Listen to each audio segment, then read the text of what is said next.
When Overcooked released last year, it surprised everyone with its addictive cooperative gameplay and cooking antics.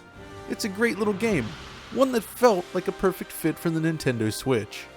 Now, almost 1 year after its original launch date, Overcooked has finally made its way to Nintendo's platform. With the promise of on-the-go play, the potential was there for Overcooked to shine. Unfortunately, the end results are somewhat undercooked. So, what's up with the game on Switch then? Well, let's start with the good points at least. When you play Overcooked in docked mode, you get a full 1080p image, one that matches the other versions of the game nicely. Now, Overcooked isn't the most visually complex game around, of course, but it's nice to see that it even matches up against the PC version when it comes to presentation. Only a slight reduction in shadow quality is evident, and it boasts simple, clean visuals that still hold up rather nicely.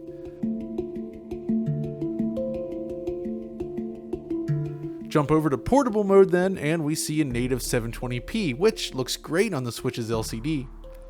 And this is important too, since portable play is one of the main selling points of this version of the game.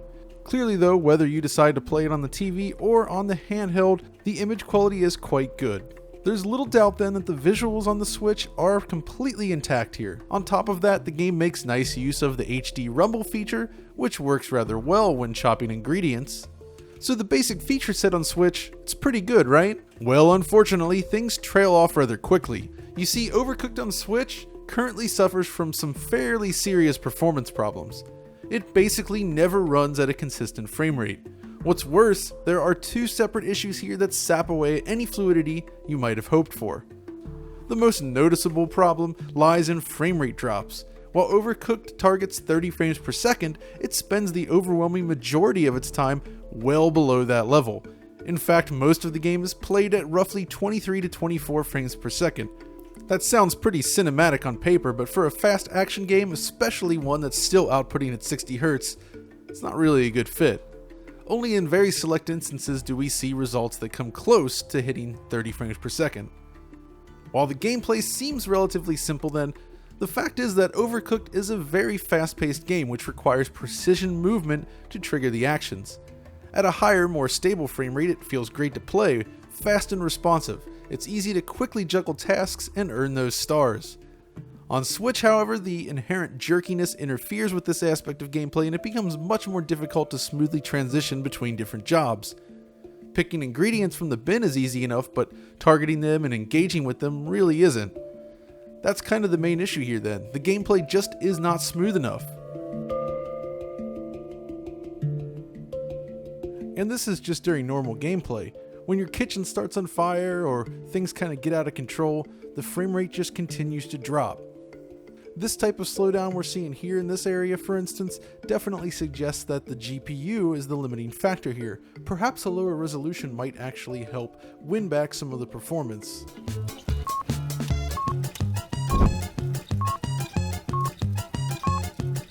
The second problem though is one inherent to the game. On PC there's an issue here with judder. We've seen this inherent unfixable issue in other smaller scale games like Grow Home, Roundabout, Galaxy, Siberia 3, Ziggurat, just to name a few. And Overcooked is simply a part of the judder club. Now in the case of Switch we have that same judder compounded by the introduction of bad frame pacing. When you combine the performance drops, judder, and bad frame pacing into a single recipe then, the results aren't very good. So even in those rare moments when the game does manage to reach its target frame rate, the experience just isn't very smooth as a result of these issues. But when the frame rate dips below its target, well, all of this combines to create something that just doesn't feel great to play. Now, for those that have played it, you might have noticed that this is a Unity game, but do not jump to conclusions about the Switch and Unity just yet. Yes, some games have problems, many of them don't, but based on our discussions with other developers that are also working with Unity on the Switch, most of them are telling us that they're seeing very good results, better than you might expect. There's already a number of Unity games on the Switch that run just fine. In fact, Super Bomberman R is an interesting example here. It launched at 30 frames per second, albeit a stable 30 frames per second, but was later patched to deliver full 60 frames per second gameplay. Yes, the resolution was dropped a little, but the massive gain in performance really enhanced the experience. This leaves us with a little hope. You see, when we first saw Overcooked running on the Switch back at EGX Res earlier this year, that build was running significantly worse than the final product here.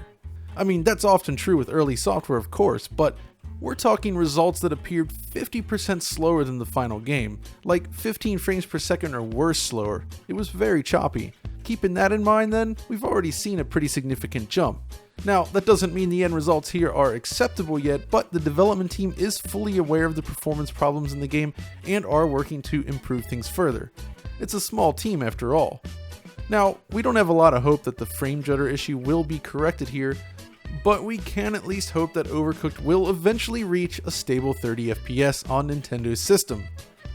Now, we have seen mixed reports from different users claiming that it runs fine on their systems while others are noticing the same problems we pointed out. Of course, to be sure, we power cycled our Switch and made sure everything else was okay. The performance was always the same.